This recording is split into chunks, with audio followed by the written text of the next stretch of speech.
the bright side of life. Always look on the right side of life. Lihatlah pandangan yang cerah. Tengoklah pemandangan yang cerah.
Always look on the bright side of life.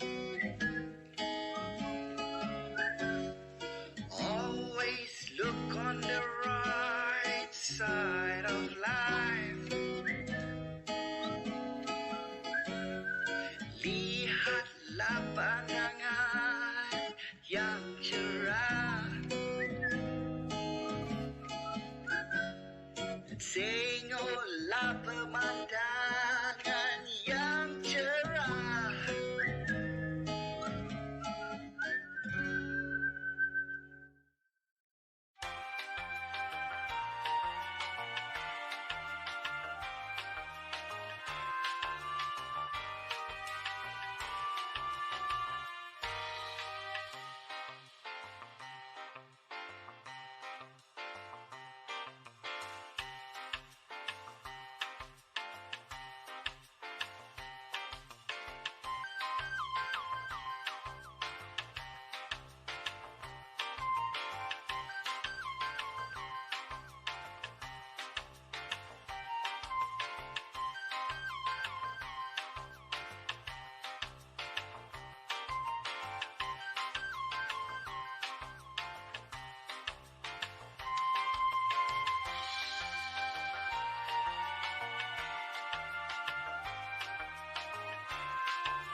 Always look on the bright side of life. Always look on the right side of life. Lihatlah pandangan yang cerah. Tengoklah pemandangan yang cerah.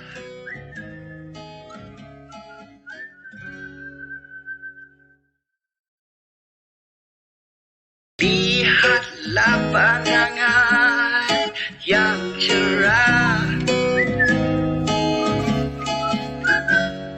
Tengoklah pemandangan yang cerah.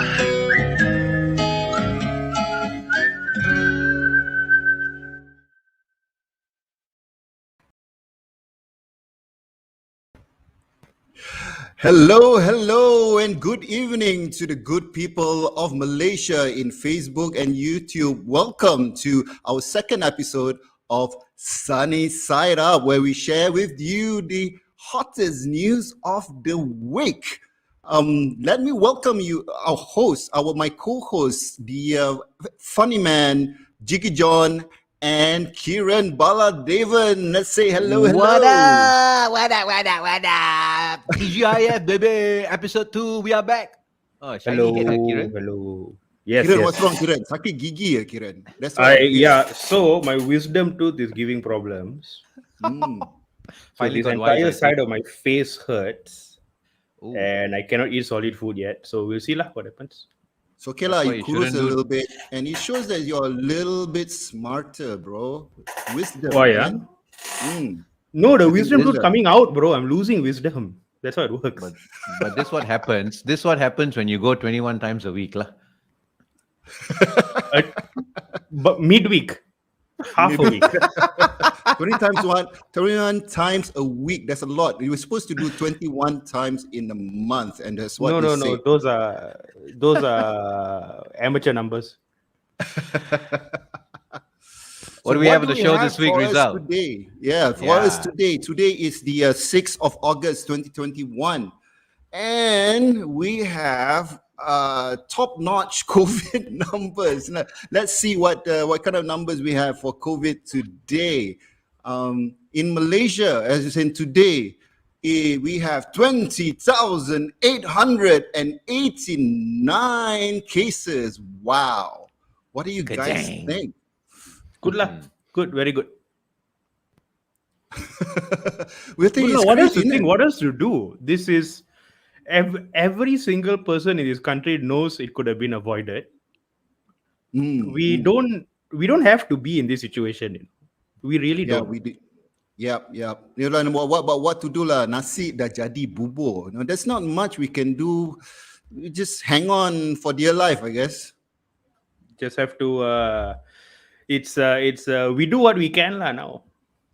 Well, you know, today one of the key things I'd like to share is that we don't have to be so depressed or alarmed about the daily numbers. And you know, it's bad, definitely, but not entirely bad. You know, that's what I want to say. It's not entirely bad, and there are actually more important numbers that we should look at.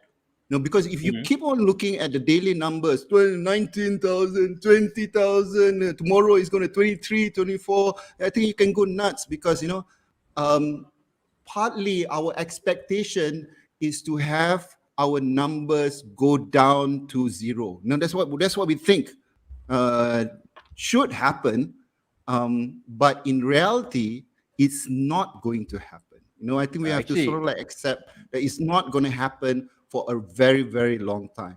So Rizal, yeah. you guys are focusing on that number. I'm only focusing on how 114 million disappeared 3 years ago. Now is going back from left hand to the right hand. And that for me is more interesting. I'm more interested in money and those numbers, but we'll talk about that later lah. Tak apa. Continue. Well, you know, this is Malaysia. Nobody is doing research on those numbers. You know, that's why.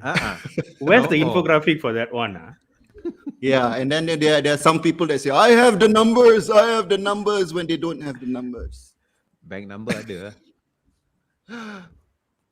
Oh, well, you know, so what we need is actually a new mindset for Malaysia. You know, we need to accept that it's going to be a new reality. Yep. New reality, yeah? Okay.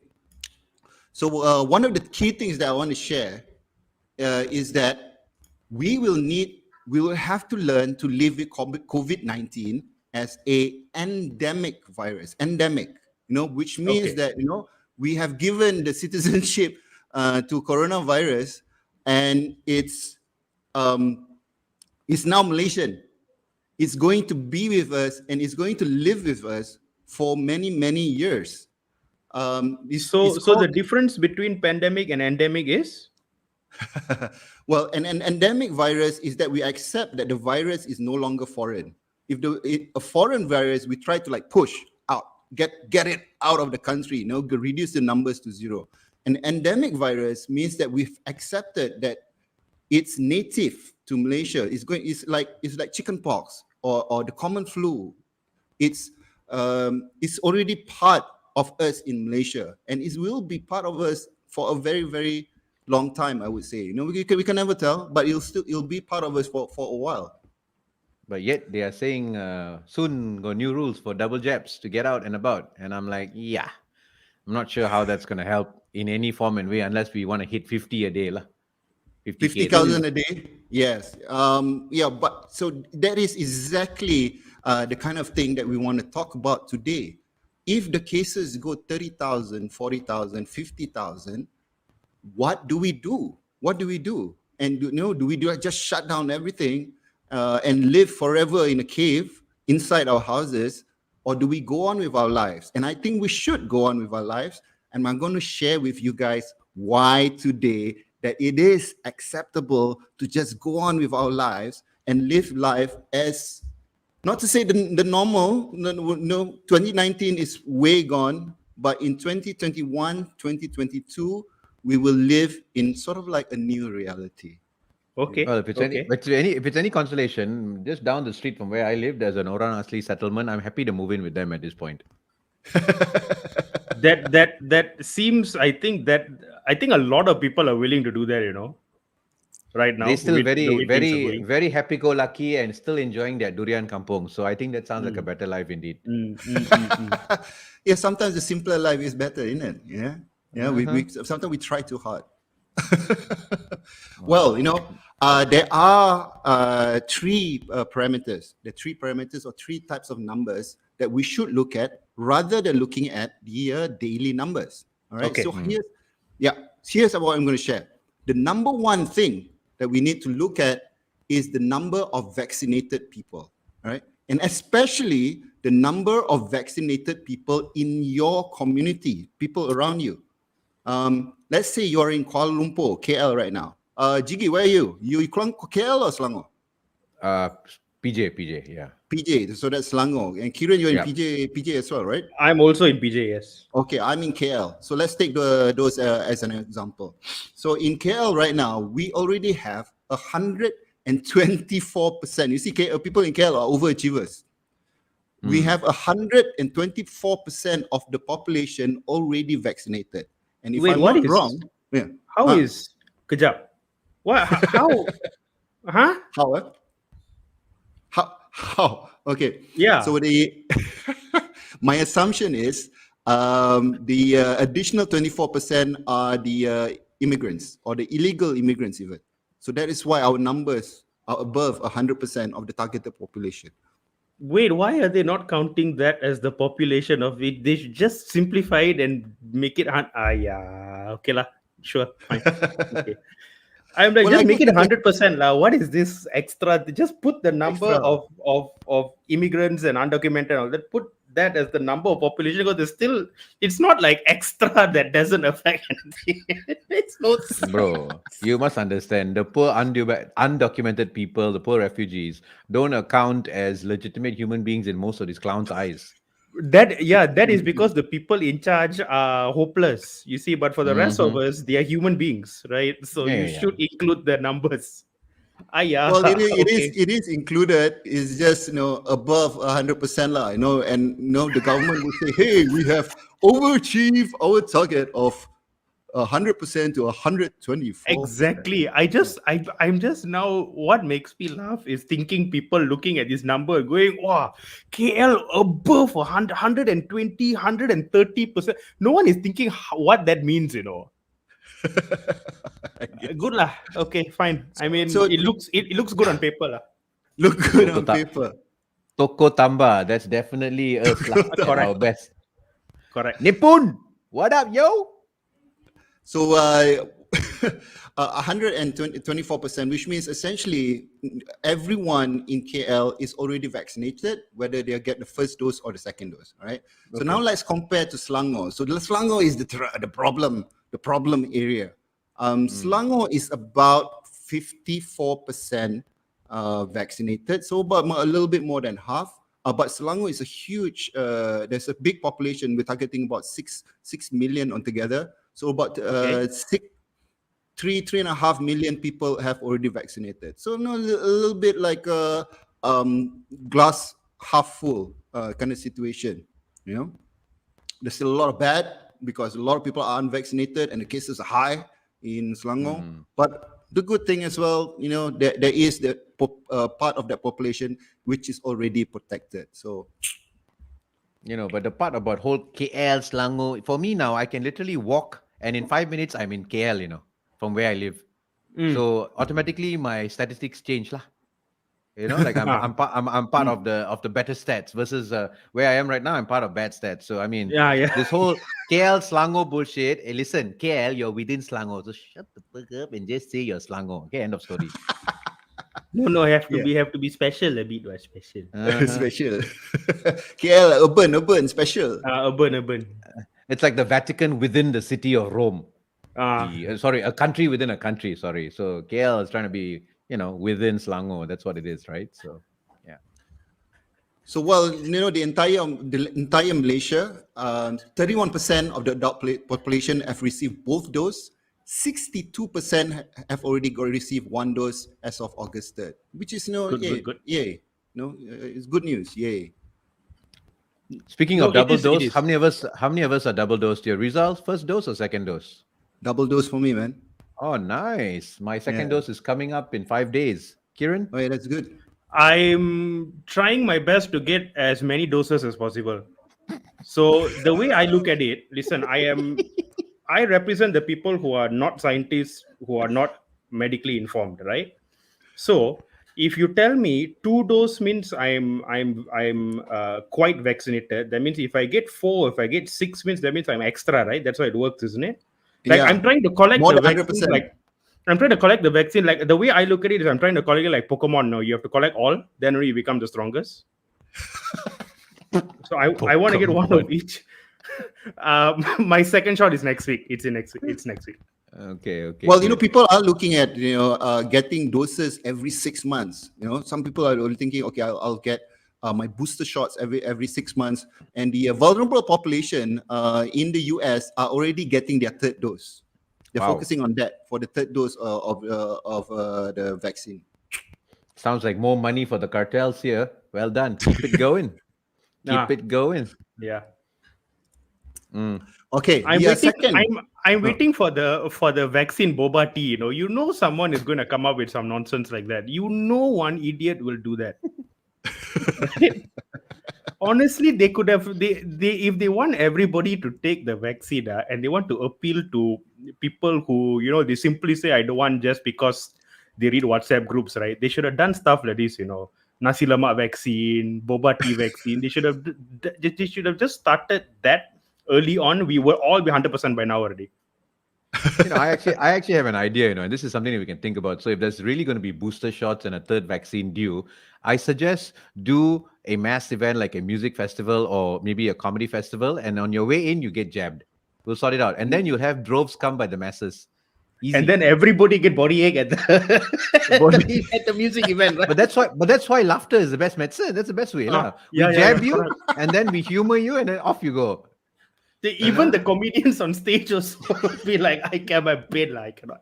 No, we kill 2 birds with 1 stone. Then you don't need the PPVs anymore. We just do, you know, jangan ketawa on the road, you know. Yeah, no, because I love it. Especially for the small towners, and you know, there are a lot of anti-vaxxers, you know, in for the unknowing, and people were saying let's call on, you know, KOLs and celebrities to reach out to their fans and say, you know what, can you please get vaccinated? So I think if we do it in this format, we throw one Jom Hebo session, and then as you walk in, we hebo you with 1 jab, off you go. You know, if they do that, I don't mind, because then at least for the first time in history, influencers will be useful for something, you know. No, I right? mean, well, Just to get people vaccinated, like they do something good lah for once. Do give back to the community lah. yeah, All I right, mean, guys. I'm going to share with you the number two type of numbers that we should be looking at. And this is quite new, at least it's quite new for me. And it's called breakthrough infections in the community. So breakthrough, Okay. which means the virus has broken through. Breakthrough infections occur when someone who is already fully vaccinated for at least 14 days contracts the virus. This is according to the CDC. And the stat from Malaysia is out of uh, out of 20,000 breakthrough infections, people who already have the vaccine but get the virus, from 26 July to the 2nd August, which is 1 week period, all of them are mild. Actually, not all of them. 99.3% of people who are already vaccinated are in category 1 to 3, while 97%, which is about 20,000 people out of 20,600, were in category 1 and 2, which means you just have a little headache, a little body ache, and then you're fine. So the vaccines are working. straight up. There we go. Let's have a look at that chart. It shows that, you can see that category 1, which is no symptom at all, is in blue. And then category 2, which means you're just a little bit sick, you have a little bit of sniffles and whatnot. The doctor, I think, we'll discuss this with the doctor in a little bit. Are there, and only about 150 people needs to be hospitalized, and that's actually very small. All right. Okay. The third. So no, that's to me that's good news. The third number that we should look at. Yes. Thank you, Jack. Category 2 symptomatic. Yeah, we'll discuss with the doctor later, Jack. Okay. All right. The number 3, and this is one of the most important numbers that we should look at, is the number of hospitalization per population, which means that how many people go to the hospital because of COVID.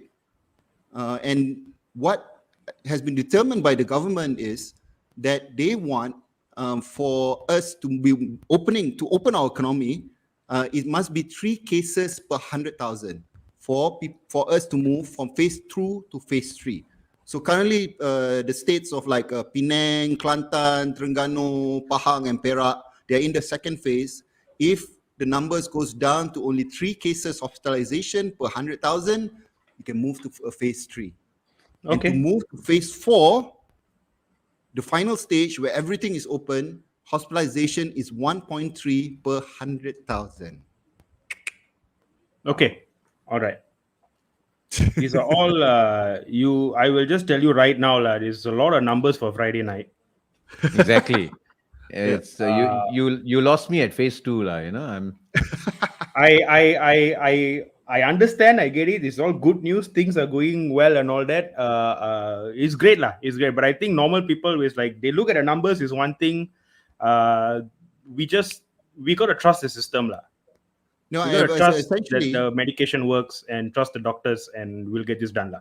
I think that's the main thing. Essentially, if people don't go to the hospital, if they don't need to go to the hospital, it doesn't matter how many cases are out there. If we just get sick and we stay at home, then even like 20,000 people get infected a day, it doesn't really matter if the people who got infected doesn't need to go to the hospital. You just stay at home. Yep. Self-isolate yourself. Yep. I mean, I'm just ready for martial law to be over, lah. I just wanted to. For me, this is martial law. When you said martial law, bro, I'm of that age where when you say martial law, I think of that TV show, no? With Sammo Hung. Do you remember that show? Yeah, old school 90s, right? Yeah. Sammo Hung was a cop in like California or something. It was amazing. All I can say is I feel that there's some Illuminati at work, lah. Huh? But anyways, Well, I got another good news. Good news for you. I heard it from the grapevine that economies will be open very soon. That there was a meeting today in MKN, a big meeting chaired by the PM, and they have decided to open up. I think some people will react. It's like, hey, 20,000 cases a day, crazy! You want to open up? So I think that's where we need a new mindset. I guess we have to learn how to live with COVID, and even but I people must in say, yeah. No, go ahead, finish up. Yeah. Because people in Perlis, Sarawak as well, they're already eating out and they're trolling us. Yep. But speaking about our PM, did you guys realize that he's a huge fan of Prince? Why? Of Prince, why? Huh? The artist formerly known as Prince, the PM formerly known as Muhyiddin. Okay, nice. I like it. Very nice. Very good. I mean, that one I got nothing to say, lah. I mean, in the midst of all this, you got time to change name. Which bomo or which priest did you go and see to get your numerology? Baca lah. To kena baca lah. I know. Some people change their name because of the numbers. I mean, yeah, that too. I mean, but who you fooling lah? Hey, it's me. No, but instead of making doves cry, he's making the Rakyat cry lah. There is a reference to a song. I don't know if any young people are watching it. I don't know if they'll get it. When the children cry, White Lion. The three uncles here right now, I think we get it. You don't try and be an uncle, okay? You're not there yet. No. I act like I'm 63. Trust me. Well, that's fine. You can continue acting like you're 63.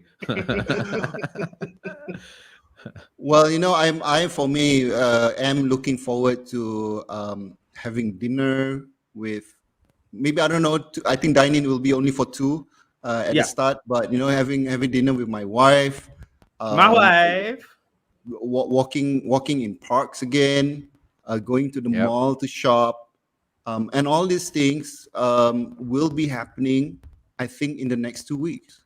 I'm glad. Most of Malaysia. Yeah. I'm glad.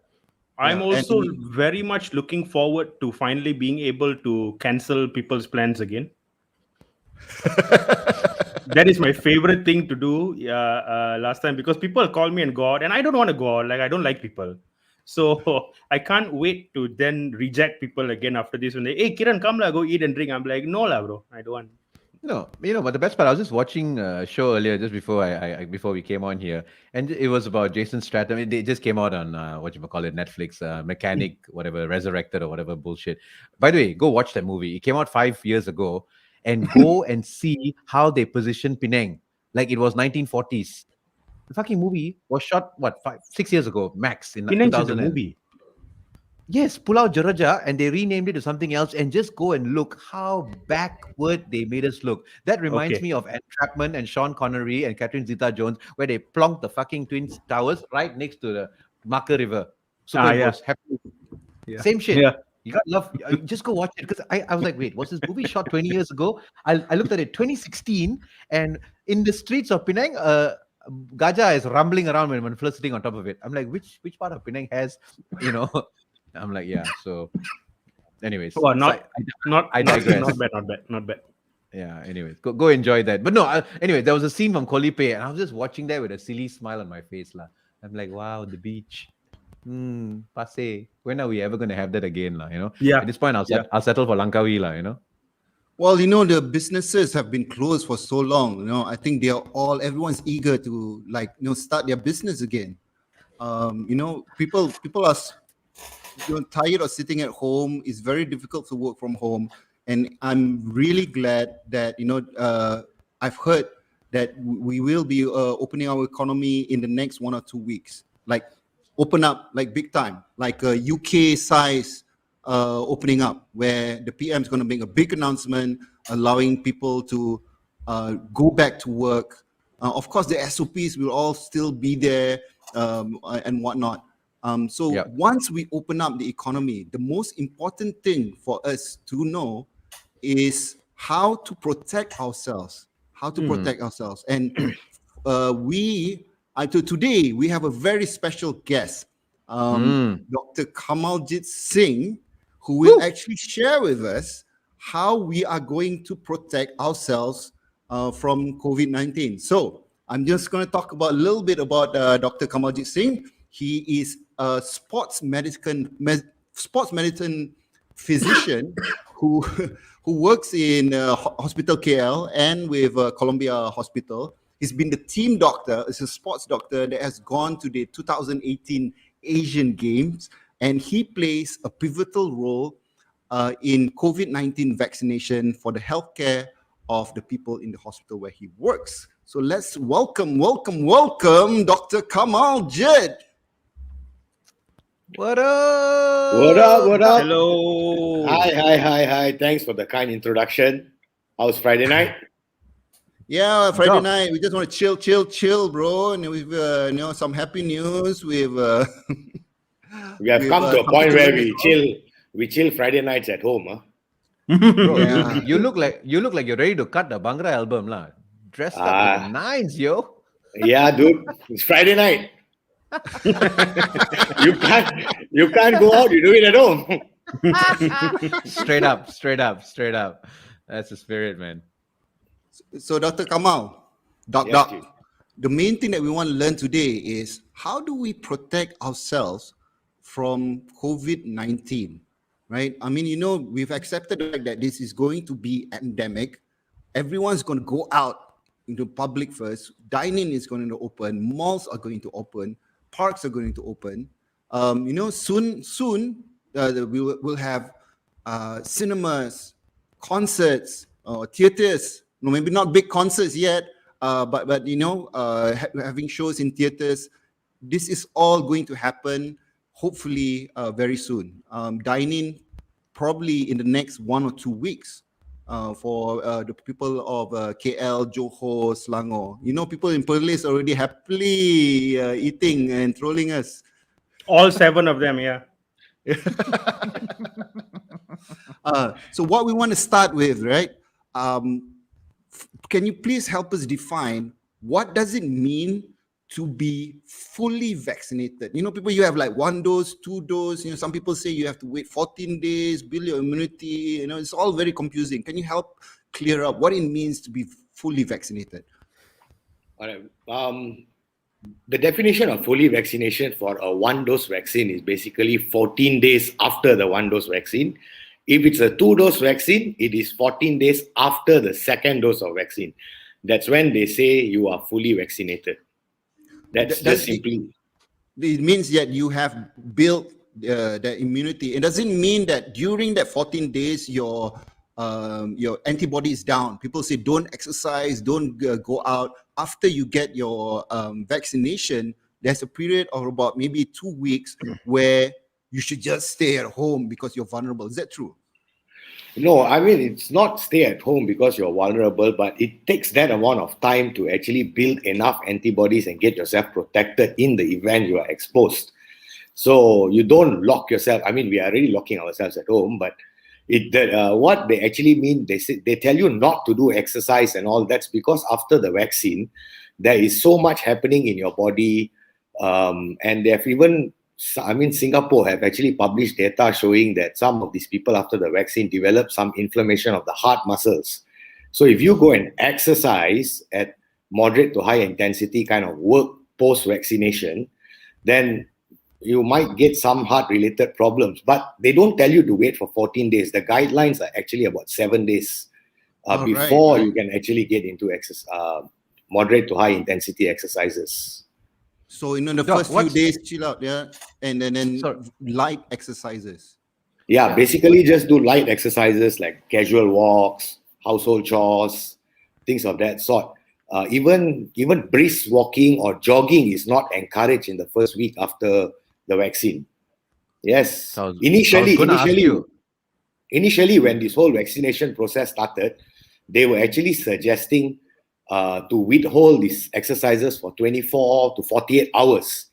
However, along the way, as more data piled in, they started finding more things. Now the suggestion is 7 days after the vaccine.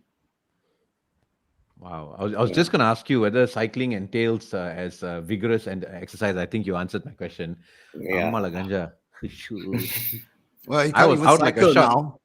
I was out like a shot after 24 hours, my first dose. My second one's coming up in 5 days. So now I don't know if I should wait 48 or even longer. Is that what you're Yeah, saying? I would say you wait 7 days after the second dose before you I actually. just want to ask one thing. No, my first dose, it took me 2 days to recover. By day 3, I was fine. By my second dose, it took me 4 days to recover. Why is that? Why is second dose more harder to recover, or is it just me? Is it different from other people? From people? Or? Actually, Yeah, because everyone.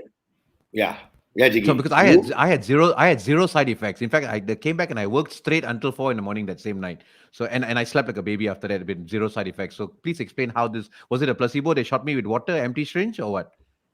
Nah, I mean, give you a vodka shot, bro, for you. No, can't be. He worked till 4 a.m. He was fine. Yeah, no. John's a tanker, lah. John's a tanker. No, so Rizal had what a lot of people I know had somewhat similar, side effects or whatever you call it, like how Rizal did. But I had nothing. So I'm just curious, what is that all about? Actually, having side effects or not post-vaccination does not really say much whether you are how your immune response is working. It's very varying from individual to individual. Some people have more side effects after the first dose, while some of them have more side effects after the second dose. There's no hard and fast rule as to what will happen to everyone. Everybody responds differently. I myself did not really have much side effects after both my first and second dose. The second dose, I was worried when I went for the second dose, but it was just felt quite normal. Actually, it was just felt like a Sunday after a Saturday night. You had a long Saturday night with a heavy head. That's exactly how I felt, and I slept it off when I was fine. I think a hangover felt worse. But don't you mean the real hangover? The real hangover, like after a party? Have you heard about Have you heard about post-vaccination? You get hairier. That's why I've heard it on the street. I don't know. Is that even true? I think that one only applies. The browner you are, then the more that happens. I think it's only to that specific subset of the population. They don't have the data yet for that, I guess. I don't know. There's all kinds of weird things. I even read somewhere after the Pfizer vaccination, women get larger breasts. I read that stuff, dude. Seriously? Yeah. Okay, wait.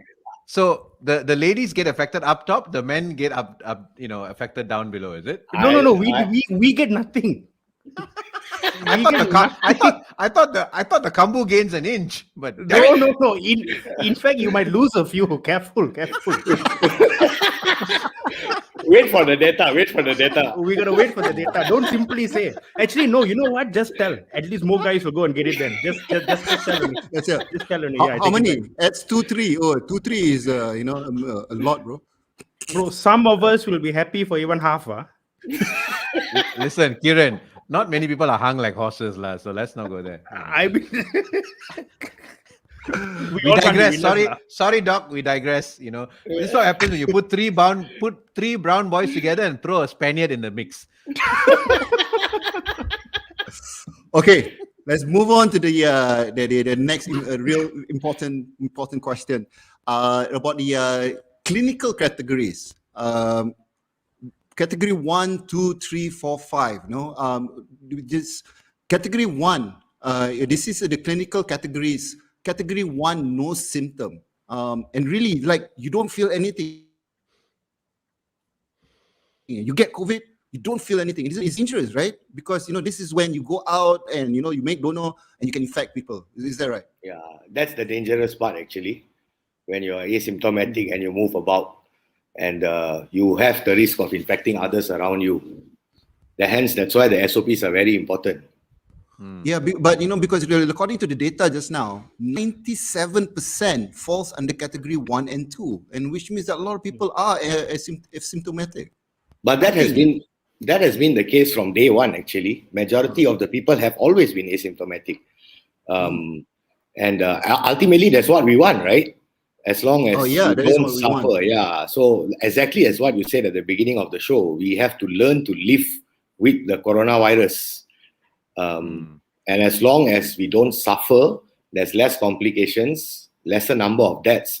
That 20,000, 30,000, 40,000 probably are numbers that we can just buy lottery tickets. I mean, it's not something that we want to be so concerned about if hospitalizations are under control, the healthcare is not crashing, people don't manifest bad complications, and it just touches you and goes by. Then those numbers don't make so much for problem.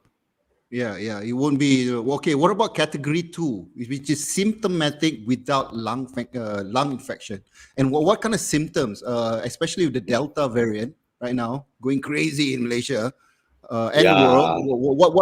What kind of symptoms can you feel? Can you get with this? How do you feel? They're actually finding so much more different symptoms that are coming out. Initially when they came, everyone was talking about fever, until there was thermal scanners everywhere, temperature scanners everywhere. And today we are seeing you may not have fever at all. People have even presented with abdominal pain and diarrhea and was tested as COVID positive.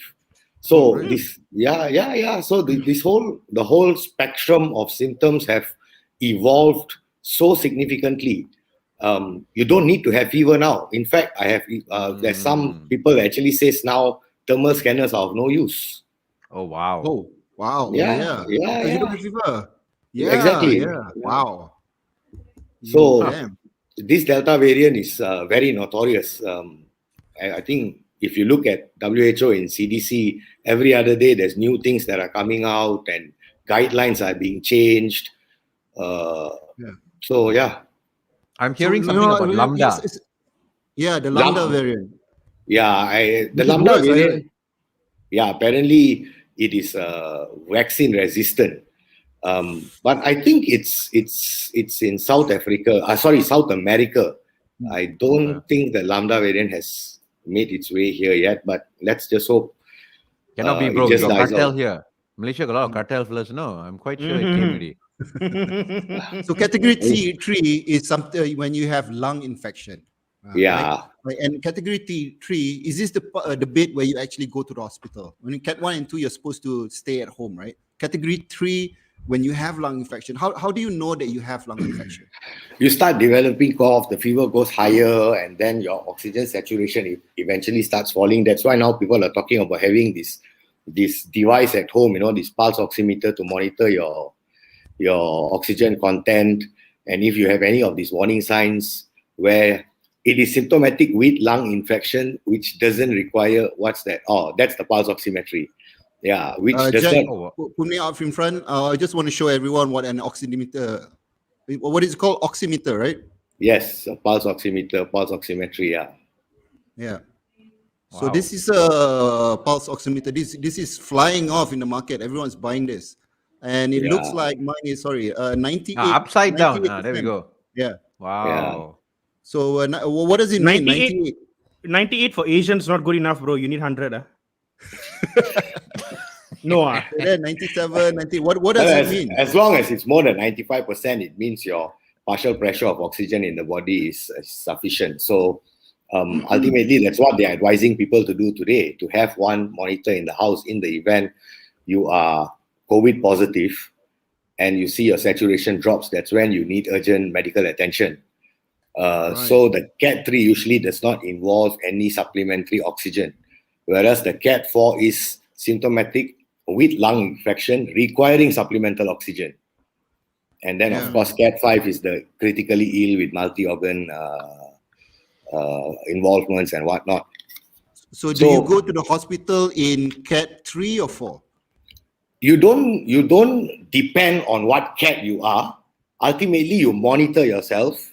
And if you feel there is a new onset of fever, the red flag warnings, lethargy, shortness of breath, chest pains, your saturation drops, that's when you actually need to get into the hospital.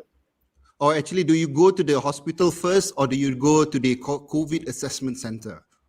You should actually, if you have, it all depends. If you have red flags, I would suggest hospital. Sudden shortness of breath, your oxygen saturation has dropped below 95%. You don't want to waste any more time. So, yeah. However, if you are mild symptoms, something new, nothing much, maybe then you can go to the COVID assessment center. Yeah. Okay. So in conclusion, if it's very mild, you just stay at home and quarantine yourself for at least 10 days, right? I think 10 days. Yes, Yeah. quarantine yourself fully. I mean, if possible, even isolate yourself in the room. Wow. Because you don't want to be surrounding with your family, because you can infect them. Yeah, and then when you start coughing, you have flu, you have fever, that's when, you need to go to the COVID CAC. assessment center. Yes, correct. Yeah. If you are feeling like really bad, it's like, oh my God, I need oxygen and whatnot, boom, you go straight to the hospital. I think the best thing to do is to call the hospital rather than call the ambulance first, because if you are COVID positive also, you don't want to be jumping in the car or getting somebody to take you. I mean, naturally, not everyone in the house has got all their personal protective equipment from head to toe, right? So the person that drives you to the hospital also is at risk then. So perhaps I think the better thing to do is to call for ambulance and take it from there. But don't wait, because with so many cases, numbers are high. If time is it's going to take time, then get to the hospital ASAP. Oh, well, okay. Now we're going to talk about how to protect yourself. So this one, I want to show you a few items, right? You tell me whether these items are the right items for you to get. The COVID protection kit is the hot thing now. Are you selling it? Maybe I should. He sounds like a damn salesman. Yeah, it's really like some MLM going on now. I knew it. I have some MLM shit. So I have all these items I want to share with you. I know lah. New Skin had their convention today, but jangan nama repek ni, brother. So it all depends whether I hold a share in this whole company or not. That depends how I am. Vitamin C and zinc, and Rexidon has this thing where it's a combo of vitamin C and zinc. Yes or no? There is no straightforward answer to this, actually. There's a lot of things going about. I think, namely, when people speak, they are now talking about vitamin C, zinc, and vitamin D. These are some of the suggestions that come about for you to take. This is D3. Is D3 the same as vitamin D? Is the same? Yes. Let's just say it's the same. Yeah. So this is the vitamin kit. The vitamin kit that you are selling. I guarantee you, he's going to do a promo code at the end of this stream. How many people get the discount or something like that? So this one is what's that? Septylin and Amalaki. Do you know what this is? No, dude. That's for climbing Mount Himalayas lah. Yeah. Wow. No, I feel bad talking about my mother now. What is Amma? This one, Amma. There is just so many things out there. People are saying take this, take that, take this, take that. But ultimately, I think we need to fall back on what's the available evidence. Now we're going to talk about just vitamin supplements, zinc. Personally, I think there's no harm. You're not going to cause much damage unless you're going to start popping it like sweets and overdose yourself. Otherwise, if you're just going to take it just as a normal supplement, I think it shouldn't be a problem. Where evidence is concerned, let's get to that. There's no evidence to it. There's no suggestion that you have to take it. So that's why I'm coming to that. If you look at high-level quality evidence, it doesn't suggest that you have to take it. They have not shown any evidence to say that you take all this means your COVID will not worsen or you won't get COVID. Ultimately, I think what we are all trying to do is trying to build our immunity. Therefore, instead of wasting money on, I'm sorry to bust your company before it starts, Rizal, but instead of taking all the supplements, I think if you just practice a healthy lifestyle, adequate sleep, adequate hydration, eat healthy food, you don't really need to take all these supplements. You can. I'm not saying you can't. You can. Vitamin C, there is some reports that have come out where they give high-dose vitamin C intravenously into the blood, which can sort of prevent worsening of COVID. But then again, it is very research phase, and there's no data about it. So please don't go on injecting vitamin C in your veins and be a druggie. There is no evidence to it. If you just want to take this supplement, into yourself? I was gonna come to that. Jiggee got excited. Wait, Keren. No, this one so you will know. I mean, go. I mean, so would it be safe to say that all these people who are saying take this, take that, take all this, it's if you want to take these things for health, go ahead, but don't take it expecting that it's going to do anything for COVID. Yes, because it's very unpredictable, you know. But right now, said, everyone is looking for a magic pill. Everyone. But that's not how viruses work, right, doctor? Yes, of course. But y'all are missing one point. My mama told me you take the hot rasam with a shot Yes, of correct. Glenlivet 18, jalan. Except for that, rasam. that is the only thing that's true. Yeah, correct. I agree.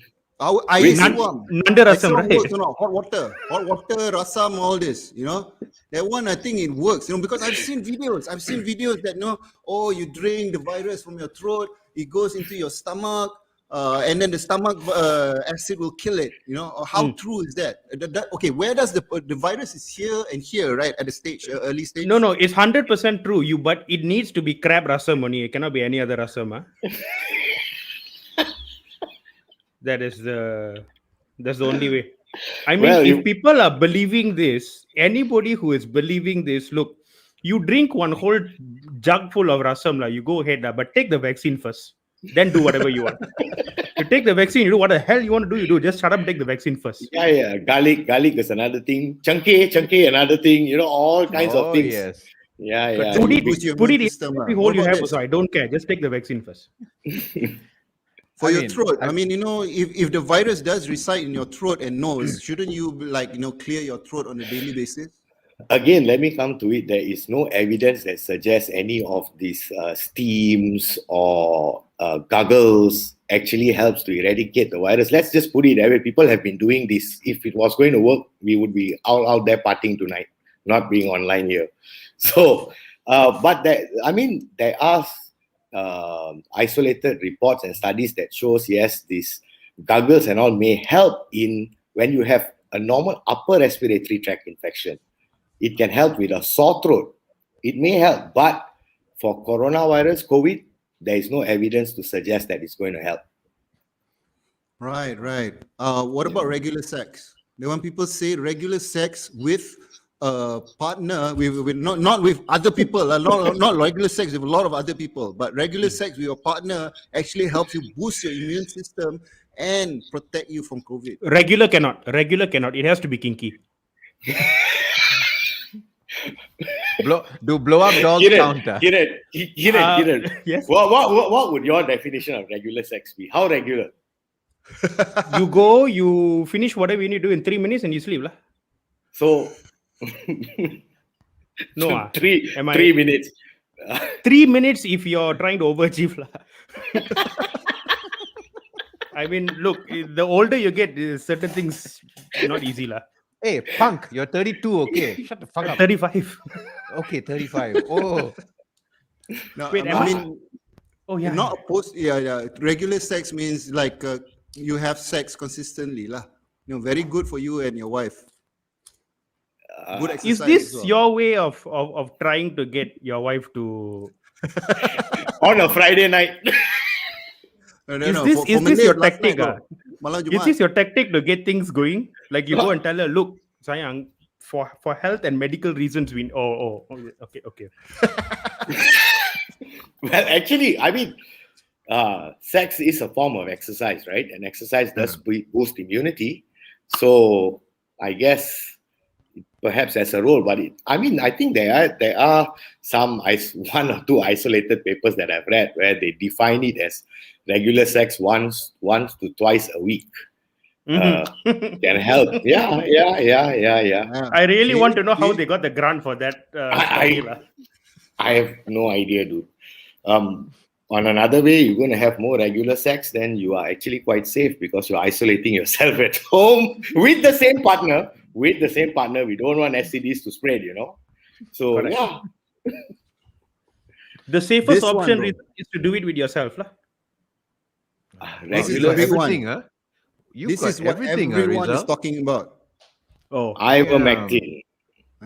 What's the story about this? Does it really work? You know, people, we have testimonies from people saying that, oh, we were in the hospital and we took ivermectin, and the next day we were okay. You know, all sorts of testimonies, this and that. And then in the market, everyone's buying it. Everyone's buying ivermectin, and it's actually a parasitic pill. Or what's the deal? Yeah, it's a anti-parasitic pill. There's a lot of it going on about this ivermectin thing. However, no proper authority or guidelines from WHO to FDA to Ministry of Health actually recommends taking ivermectin to either prevent or to treat COVID. Right now, as it stands, ivermectin is only used in clinical trials.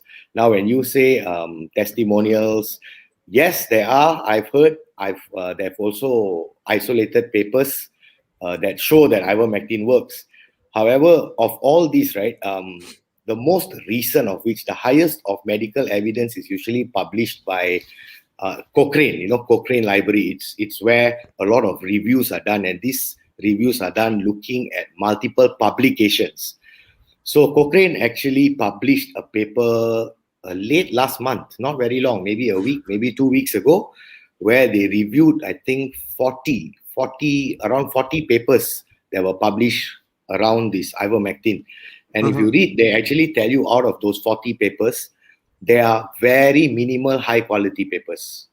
Most of it is low quality, number one. Number two, they say that about 1/3 of the papers show biasness towards the benefit of ivermectin. So after reviewing all these papers, they actually concluded that the suggestion is no to use ivermectin for either prevention or treatment of COVID. As of today, no. The answer is no. You do not use it. I don't know what will happen in days to come because we are still awaiting what the clinical trials actually show. But why the clinical trials are actually very important is because it doesn't, you want to look at the efficacy of the medication itself, whether it works or not. Secondly, is the safety of it. You may take dosage. Yeah, exactly, the dosage. It may help with COVID, but it may cause other problems. You know, the ivermectin actually, some say that it interacts with blood thinners. So what happens if someone who has got a heart problem on blood thinner, can he take ivermectin? If he can, how much does he take? If he just simply whacks like now people are whacking now, he may, I don't know what, he may pass You on. can see here that one pill is already gone because the person I got this from is taking it once a week. Does it really help? Once a week, take ivermectin just to see whether it sort of like builds the immunity and whatnot. No, who is this? Is this person a I think you scientist? can submit the name to Ministry of Health. He may want to help. Is this who are these regular people here thinking that they are, you know, some Louis Pasteur level doing research, or who are these people? This is a new trend. Remember last year there was this whole drama on this anti-malarial drug called hydroxychloroquine. Yes. People were going crazy with it. Hydroxychloroquine works. And I remember I have a family member who takes this medication. Being a doctor in the hospital, to get the medication for my family member itself, I struggled because they were asking me all kinds of questions. Why do you want it? They had to check the medical records to ensure really or not they are on hydroxychloroquine. What was the dose? Because that whole time everybody was running all over the place. This thing works. Right now on WHO website, hydroxychloroquine is written as a myth. It has become a myth. It doesn't work. So you're saying that this could be a myth as well? We don't know. We'll just have to wait for the clinical trials results. I think that's the safest. Wait for the. I mean, quite frankly, if it works, definitely if it works, why stop it? Let the people who are the smartest people do their job first. I don't understand why all these people go around day in, take this, take that. None of these people have any medic. People are stupid, bro. They are not scared. Okay. None of these people have any scientific or medical background. They go around talking like as though all of them graduated from Johns Hopkins. You know, they need to shut up. They all need to just shut up. Wait for the people who actually studied this, right, who Because know there's a what they're lot, doing. there's a to lot more first- things you need to look at, besides Yes. just, So it's a no to ivermectin right now. Okay. Should everyone? This is something a rare item. The home kit, rapid testing kit for home. The saliva You antigen you kit. cannot. Yeah, the saliva one. Yes, very sharp eyes, bro. You cannot get it now in Lazada or Shopee. You can't. It's sold out. Is it important that for you to keep a rapid test kit at home? I think it's important. I mean, no harm with it actually, because you can actually test yourself. Although you have to understand that it being negative does not mean you don't have COVID, because it's not 100%. Yeah. But of course, it's at the end of the day a screening tool, and for me, something is better than nothing, lah. Right? Yeah. So I think there's no harm about it. But before you just simply go and purchase things from Lazada and Shopee, please always check on the legitimacy of it. Very soon you're going to start. Probably somebody might sell it and put a urine pregnancy kit test inside. Or I don't know. You know how it works, right? Everybody just wants to make a quick buck. So check on the KKM websites, ensure that this particular brand is legit and whatnot. I don't think there's any harm, but you also have to be responsible enough. The big problem that I think we might face is people who are positive. In the event they are positive, just do not report it and just hide in the house. I think that's a big problem. That's the problem with these home testing kits, whereby you have to be mature and responsible about it. If you are tested positive, you have to notify. You can't just hide at home, because it's a risk to everyone around you. So I think it's a balance between these two. And the biggest concern, I think, among us is, what if someone is tested positive and then they just keep quiet and sit down at home? Yeah. Okay. So that is comes to my next question, and this is actually very important, and a lot of people want to know. I'm fully vaccinated, and a lot of people will be, or are, or will be, and then I'm tested positive. Now I use the RTK at home. I'm tested positive. So what do I do? Number one, what do I do? Of course, there's the what you mentioned, inform KKM and whatnot. But I'm right now panicking at home. Oh shit, I have COVID.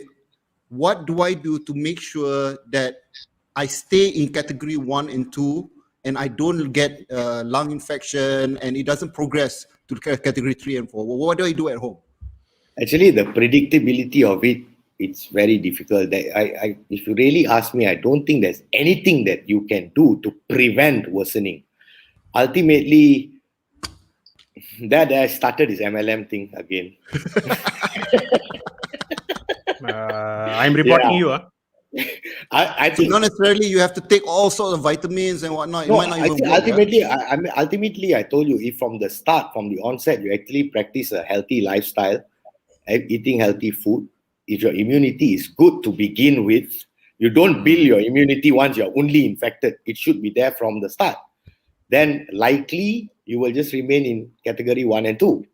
But if you have underlying medical conditions, you're of the high risk population, elderly age group, then you are always at risk of worsening. That's when all this pulse oximetry, home self-monitoring at home is very, very important. There's nothing that can guarantee or prevent anything. The problem now is predicting this is a big problem. If we can, then it's problem solved.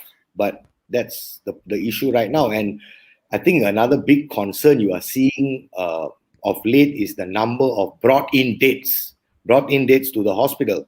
People have symptoms. By the time they reach hospital, they are gone. Yeah. It's like the heart attack by the side of the road. I saw a video of it. They went to a clinic. Doctor said, "Okay, you wait for the ambulance." Boom, they die. Yeah, I mean that's a big thing that we are seeing, and it's something which has emerged quite recently. I don't know whether you have heard of this thing called happy hypoxia. Basically, when there's a decrease in the partial pressure of oxygen in the body, ideally, under normal circumstances, as our oxygen saturation drops, we start to manifest symptoms. However, now they are noticing that in a lot of these people, although their oxygen saturation drops, they are pretty much normal. They have no symptoms. By the time develop symptoms, the oxygen level has gone so low then it starts affecting all the multiple organs, and then pop, it's gone. So that's another thing, and they don't really understand why it's happening right now, whether there's a lot of hypotheses out there, whether is these Delta variants causing some kind of alterations in the human body that now people are not showing the symptoms that should show as the saturation drops. So this that's, becomes very important, yeah. yeah, Because this will monitor your oxygen level, and if it's below 95%, is it percent? Below 95%, you have to take action, I guess. Yes, correct. And take action as in hospital, not put oxygen at home on yourself, because Oh yeah, people are buying oxygen cylinders. Yes. People are Concentrated. hogging. They're buying the tanks and keeping Correct. at home. Yes, Does it work? yes. It's a temporary measure, and I think you're asking for trouble, because one is, are you using it properly? Number two, even if you are using it, who is monitoring you at home? Right? And then suddenly when shit hits the fan, you want to run and expect David Copperfield magic tricks to happen in a hospital. Doesn't work that way, right? So I think ultimately, instead of this quick, fast fix temporary measure, I think get to the hospital. You need medical attention ASAP. Of course, one can argue with me and say the hospitals are overstretched and they're this, that, we need to buy time. That's fine. Buying time, it's before you get to the hospital is fine, but don't take this oxygen and sit at home and expect that, okay, I'm oxygenating myself now and I'll be fine. No, anything can still happen. Right. Wow. Okay. There's a sobering thought. I guess the conclusion is the most important thing you can do to yourself right now, to you, yourself, and family, is just generally take care of your health. Generally take care of your health. Health must be your first priority, and because we are looking to live with COVID now, economies are going to open, people are going to go out. You can go to a restaurant, you can get COVID. You can go anywhere pretty much, you can get COVID. So the only thing that is protecting you is your immune system, essentially. And adhering to the SOPs. Very important. Very important. In fact, if you look at as recent as a couple of months ago, if you have been following this on the CDC guidelines, there was even suggestion that once you are fully vaccinated, you can go on out and about freely. You don't need to practice social distancing. You can do everything normally. That was just a couple of months back. And just a few days ago, everything has changed. Now even they are saying mask up because of this Delta variant behavior that is going crazy. So, the concert which happened in the US very recently and people were crazy, perhaps they were using those guidelines that were earlier when I'm fully vaccinated, I can do whatever I want. And it's a disaster waiting to happen. So SOPs, very, very healthy lifestyle. SOPs. Doc, we're going to have a little bit of fun here. We have a list of the top 10 ways for you to get COVID, and let's everyone participate. Top 10 ways to get COVID. Yeah. So what do you do? If you do these things, you have a chance to get COVID. Let's run one number 10.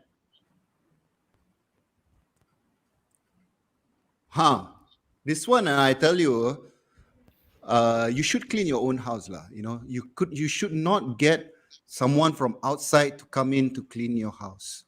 And there has been several cases of people coming to your house and that person has COVID, because a lot of times they are like immigrants or even illegal immigrants. They come to your house. Well, what do you think? Is this a dangerous thing? It can be a problem. So I totally agree with you. Clean your own house. I mean, that's just good advice in general. Just clean your own damn house. Yeah, a lot of people get the maids and whatnot, the part-time maids to come. I think cleaning your own house is good advice. Let's go to number 9. Yes, be close to someone sweating. I thought we are all supposed to participate. This is why I said you want to do it, just do it on your own. It's the safest. If you really want to be 100% safe, then that's how you do it. No, COVID No, because I once played futsal, and then that person took off their shirt, and then when I tackled him, he fell right on top of me, sweating and all. I think if that person has COVID, I would definitely have COVID right now. No, it doesn't spread through sweat. It doesn't spread through sweat. It's airborne, right? It's the air. Oh, yeah. Okay, let's go to the next one. Bro, because if it's spread through sweat, then sex is, Yeah. All right, we smell someone's fart. Is this true? The Australian doctor says you can spread to farts. This is starting to sound like results kink list, more than anything else. I think he's trying to tell us something. No. This thing came about, I think, is from some researcher in Australia where how it all started was when I think he found some samples of feces that he took, and he found as high as 50% of the feces had COVID virus, and then he came up with this suggestion that maybe just maybe COVID can spread through fart. Oh, however, yeah, that's how this whole thing started actually. If you ask me, if it spreads through the oral airways, right? But we are told to mask up. So if you're wearing your undergarments and your pants, dude, I don't think it's a problem, right? No, it doesn't. There is no strong evidence to say that you fart and spread COVID. No, but if you're able to smell someone's fart, there's two possibilities. One is you're standing too close to him, so you're not following the SOP. Number two, you're not wearing your mask properly. That's correct. For sure. Yeah. Let's say number 7. Visit distant relatives. No need, because nobody likes their relatives. So I think this one just to be on. Just don't. I guess close relatives, their history, their risk profile. So whether if your close cousin is risky, maybe you don't visit him. But distant relatives very dangerous. You don't know, but and they still hug you and whatnot, right? I think close relatives also stay away. Same. Yeah, you don't know. You can be asymptomatic, right? You can be, that person can be, and then it will just spread. After all, how did our numbers went crazy? It was during the festive season, right? Yeah. So no. Don't visit your relatives. Okay, just stay away from all your relatives. You know how much less family drama has been going on since COVID started? You're mentally protected as well, huh? Less depressed. Okay, mingling in a crowded bar. Oh, this one, I tell you, pre-lockdown, the number of people that I know that got COVID from partying. Really, yeah? There was no bar cluster, though. No reported bar cluster, but I know quite a few people who actually got COVID because they went out partying in a bar. Huh. Yeah. All you drinkers are denying it. That's bursting my bubble, dude. I was waiting for that. So my cheat code, my way around it is I only go to the bars where nobody else goes, So all those like weird ones where you will see those uncles there who've been going to that same bar since 1993. You're talking about dinties and old school and all that. Exactly, right? So you go to those Sam's. Exactly. Hey, no, Sam's is not empty. Sam's is not. No. Because the cheat code is you go to these bars where even on a weekend there'll be like 4 other sad people like you there alone, and then you'll be. It's perfect. Just don't go to Chakravarti lah. No, that one I don't think any. Just that one, just try not to go in as on principle lah. No, it's impossible to actually maintain. For my personal opinion, it's impossible to maintain SOP in the bar. It can when you enter the bar because you're sober, but once the liquids go in and then you are in a different state, then it's not just mingling, it becomes physical also. So yeah, naturally it's a danger zone. This is another party related, and especially if you go to a Balai Police party, sure kena. naturally. Yeah, so yes, that is yes. why all these parties are not allowed, right? Yes. Yeah, I shall not comment any further. Let's go to number 4. Kissing a stranger. Safe or not safe? I think even if you kiss someone you know nowadays is not safe. Forget about a stranger. I mean, even if there was no COVID result, don't do it lah. Don't do it. Why? Just asking for trouble. Yeah. If you don't get COVID, you're going to get beaten up. So Yeah. either way, it's trouble. Number 3, you go work in a factory. Yeah. Yeah. I mean, this one, I think the whole country at this point, I think they know where a lot of the cases are coming from. Except 1 or 2 of them, I guess, who keep denying that that's a cluster. Yes. The most of the people we know, the people who are supposed to know are acting like they don't know. Yes, precisely. And number 2, oh. Wait, this is what? This is the number 2 way to get COVID. Yeah, number 2 way to get COVID. Oh, because you said attend parliament, to me it sounds like the number 2 way to lose brain cells. I was gonna say, I think it was their own version of comedy club lah. In recent. They are going to put comedians out of a job. They really are. Yeah. Unbelievable. And then the number 1 way to get COVID is going out. You go out of the house, you can go COVID lah. Not if you adhere to the SOPs. No, you don't. Not necessarily. Not necessarily you will get, right. So it's ultimately adhering to the SOPs. So I think there's no problem going out of the house, dude. You don't make me sit at home, okay? I'm already going crazy. I'm leaving.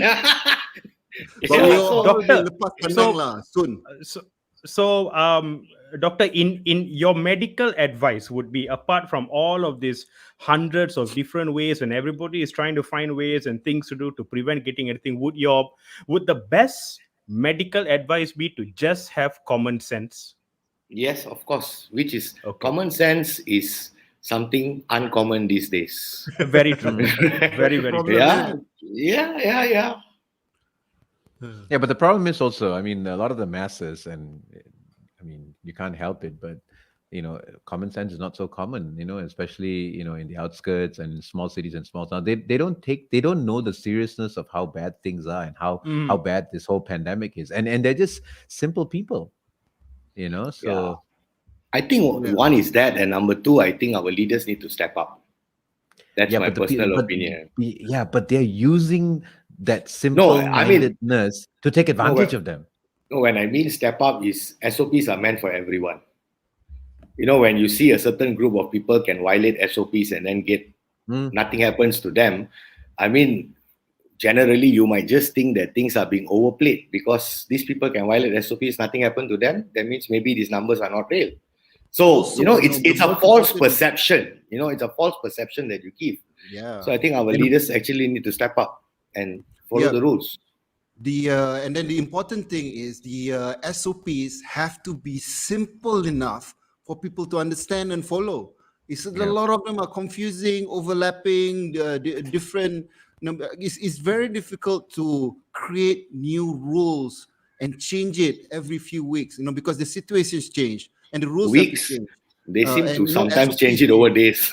Yeah, so it's very difficult. So it's very difficult to have clear communications or don't do this, do that. But essentially, I think very simple coming up to the future. Those people who are vaccinated follow the basic SOPs, and you should be fine if you're vaccinated. Yeah. For those people who are not vaccinated, I'm sorry, you just gotta stay at home and reduce contact. And I be have a vigilant question, with Doc. what's going to happening, because with this whole Delta variant, I'm sure a lot of things are going to change over the next few weeks. So I'm sure guidelines will change. So be vigilant with Yeah. what's happening around and follow Because whatever what's that's happening advised. in the US is that because in the US about 50+% of the population is vaccinated, and the Delta variants is raging in unvaccinated people, and there's a lot of anti-vaxxers in the US. I hope in Yep. Malaysia we don't have a lot of that. A lot of anti-vaxxers, and they're raging in this population, and these are the population that are still hospitalized compared to the vaccinated population, which is when they get COVID, they are not hospitalized. Yeah, and it's scary, In fact, I just read, I think yesterday or today, I just read of this thing called Delta Plus variant. Oh, baru. Yeah. I don't know. I don't know what it is. I just read about it. I just skimmed through about it. So we don't know what other variants that are coming. We know about the Lambda. Delta plus Ultimately, is the subscription level of the COVID, is it? I don't know. Maybe I don't know. Some additional mathematics professor is behind it that keeps giving new names or what. I don't know. But there's so many variants. We don't know what's going to emerge along the way. So be vigilant with what's being told by the relevant authorities. Question, Doc. So does the whole goggles and face shields, does that help? Yes, obviously it does. It does Okay. because it gives you additional layer of protection. See, in the past, they told you to just wear a single normal 3-ply mask would do. However, now when this whole Delta variant being airborne and our Ministry of Health have come out and said that within seconds of exposure, you can get infected. So that's why this whole concept of double masking and face shield has come about, because a single mask, you still may have some loopholes around for the air to move in and out. So when you have a second layer on top, it's an additional protection. With the face shield, it adds another layer of protection. So it's ultimately stepping up your shield, and the vaccination is just another ammunition that you need to have with you. There is no one thing that's going to prevent you. It's a combination of factors.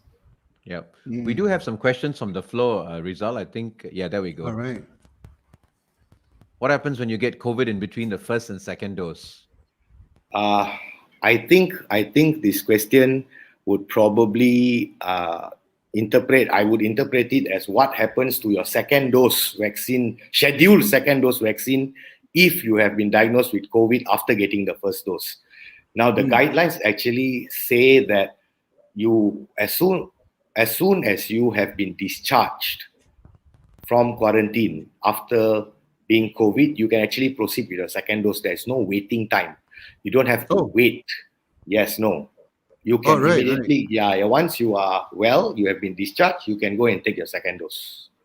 Okay. Although, if you have COVID, then your antibodies, after you recover, your antibodies would actually be up. Is that right? You already took the first dose as well, right? So your antibodies are there anyway. So with all these emerging new variants and whatnot, they don't know how much of antibodies are formed after a COVID infection, number one. Number two, how long does it actually last? So the suggestion is do not skip your vaccine. Proceed and take your second dose. Right. I hope that that answers your question, Dad. Yeah. $1 million question. Is Sinopharm better or not? There is no better, there is no worse. I would suggest just go with whatever vaccine you get, because ultimately it's a protection. And let's just say if something is not good, the Ministry of Health would not bring it. If something is not legit, the mere fact that they bring it, and that's what you are given, go for it. There's no better or there's no worse. I personally have read articles that say among the Pfizer, AstraZeneca, and Sinovac, Pfizer is the worst. I've read it. Right? People will give you all kinds of justification. They will show you all kinds of numbers. Right? But ultimately, I think as long as you take whatever vaccine you are given, you want to be safe. So there's no one better than the other. Just supplemented with hot rasam, remember? Exactly right. Well, no matter what vaccine you take the crab rasam after that. Only crab rasam. Only crab rasam and sorry, John, what you said? Glenlivet. A shot of 18. Yeah, correct. 18. Yeah, must be 18 Yeah. minimum. Yeah. I always call it biological sanitization, but unfortunately, my biological sanitization myth has been busted by WHO, and this is no. Doctor, But in our heart, we believe. someone's getting personal here, asking when you're getting married. All I don't know what's going on. Someone is. Oh my God! Is that a photo of an orangutan or something? No. That's a tattoo. There's a tattoo, bro. Oh, that's a tattoo. Bro, all I'm your not wearing supplements, your supplements are going to the wrong part of the body, bro. Yeah. It ain't helping the eyesight. Yeah. Take it easy. This is not mine, it's from someone very close to me. I went to her house and grabbed everything just for tonight's show. She had a now COVID scare. now she that had the a doctor COVID said scare. all this don't work already, now you don't want to sell anymore, lah. It's not yours, lah. No, I'm more interested in. I went and take it from her house. That's what I heard, and I Sorry, wanted to Rizal, say that's what. I'm spoiling your Friday night action. And I wanted to say that's what she said, and he's happy. I went and took it from her house. I was like, oh, okay. the plot thickens. But anyway, Yeah. And was it Rizal the one who brought out about regular sex? Yeah. There was Balls of ears and shoes of tongue. We're live. We're live.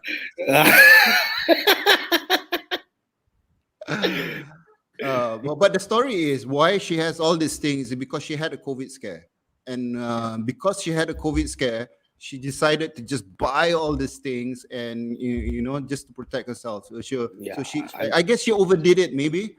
But like I said, they do all these things. Of course, like I said, at the end of the day, taking all the supplements is going to do no harm, right? You don't overdo it. It's still better than whacking eye katum or something of that sort. So yeah, it's true. That thing is also out there. Is one of the COVID cures, right? No chance. Okay. You don't start a new thing, Rizal. No chance. Rasam, bro. Rasam. Rasam. Remember. Rasam and a shot of 18. Yes. Okay, guys. We have shot over time, man. Good Lord. Look at the time. Doctor, you can talk till the cows come home, lah. Yeah. That's why you brought me on board, right? Oh, hell yes. Well, thank you so much, Doc. It's been a very, very informative session, and I hope people who watch get value from it. I certainly did. A lot of my questions are also answered. So thank you. Any last words? Something that you want to share with the public before you go off? Well, get yourself vaccinated. Stay safe. Be healthy. And let's all keep our fingers crossed that we can somehow go back to pre-COVID life soon. I'm looking forward for it. Definitely. Thank you. Thank you so much for having me on board. Dancing and giving advice. You go to Kamal Jits 9 at Instagram and TikTok. Thank you, Doctor. Thank you so much. Tell us a little bit of what you've been doing in TikTok, man. Pardon? Tell us a little bit what you've been doing in TikTok. Just simple dance videos with some pointers on the entire COVID thing that's happening. Just to keep myself sane, dude. I'm at home alone, losing my mind. And then I thought I will share whatever relevant information that I can. And then I realized that just talking or putting words out there is very boring. People these days have very short attention span. So I thought, why not do something different by creating something which has an entertainment element to it, at the same time share relevant information. So I don't know when that zest will die. But yeah, that's something that I thought I will just embark on. All right. It's good. I think for you guys, frontliners, having a chance to, let off steam this way, I think it's powerful. So keep doing it, man. Thank you. Thank you. Thank you so much, Doc, for sharing all the info, and thank you so much for helping so many people to fight our war with COVID-19. Thank you for having me. Thank you, Doctor. Thank you so much. Thank you so much. Whew, all right. We've come to the end of a session, and I think it's a very good, informative session. Anything else we want to share before we close, Jiggee? I think it was a good session. I mean, I think some of them have still asked the question whether Ivermectin is curing COVID-19. But I think, guys, the doctor spoke his mind on that as well. And you can always do more research. You're going to get the answers out there. But the short answer to a long question is I don't think I'm going to be stocking up on my Ivermectin. So, I'm just going to continue getting my exercise and keeping my immune system up as best as I can. But Yep. I'm definitely getting my goggles that I have to get and my face shield. That one I'm gonna The get. face shield, right. Yeah. I Kieran, think I have to. oh, sorry. Yeah. Kieran, what's the parting words? Just listen to doctors, lah. Just listen to doctors and listen to scientists because they are all smarter than us. They literally went to school for this, unlike 98% of the population. So Betul. just listen to them. And if they tell you to take care of yourself, then you take care of yourself the way they tell you. Lah. That's the smartest thing to do. And for me, I think the most important thing is we have to know that we will be living with COVID, and you go out, and you miss a little thing, and you touch the wrong surface, and then you don't juggle your SOP enough. There is a high chance that you will get. There's a chance that you will get COVID. So the most important thing, as Jiggee and Kieran said, you have to take care of yourself. I think that's the Betul. most important thing. Now, I just want to end it. The most important thing that we learn in a pandemic is that everyone is temporary. You have to appreciate every person that has contributed to your life, and family is permanent. Family is permanent. Keep your relationships with your family strong, and you will never falter. Self-care must be a priority. The most important thing you can do right now is to take care of yourself. True wealth is health. It's not money anymore. True wealth is health. So keep your sunny side up. Keep yourselves beautiful. Thank you so much, everyone, for listening in. Take care of yourself and everyone around you. Guruji speaks, my man. Who Bye. needs anyone when you got Rizal Kamal? Lah? Sunny side up, baby. Sunny Always a side pleasure. up. Woo! Shout out to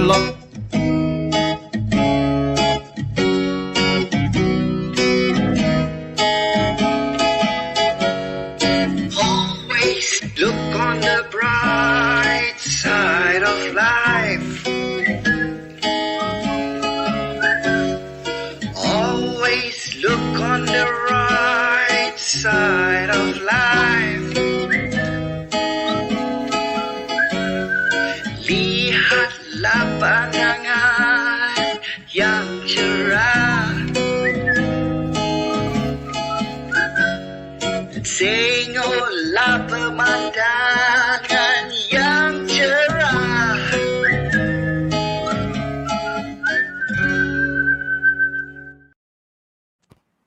I knew it. I knew we were going to come back and we're going to still